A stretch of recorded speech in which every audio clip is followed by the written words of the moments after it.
Now, once you start working professionally as a screenwriter and getting paid, you're going to have to learn how to budget your money. Because if you've had a day job before, you get a weekly paycheck or every 2 weeks.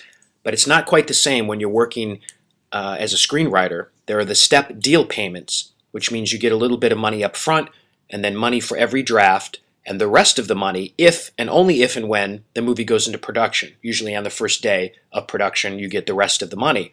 So many times the movie doesn't go into production, you've been paid to write the scripts, and now you're sitting there without a job and hardly any money. So you have to learn how to weather the storm, the slow periods and the periods when you're making a good deal of money. Unless you're on a TV series, that runs 5 years, that's a different story. So my advice is to always live below your means. If you're making $100,000 a year, don't live like you're making $150,000 a year. Live like you're making $75,000 a year. It's going to take that pressure off from you to have to sell something, to have to get that next job. The spec you're writing has to sell because you have a house payment and all these other things. You can't look at it like that. And you must be able to weather the slow periods, like I said, of a career.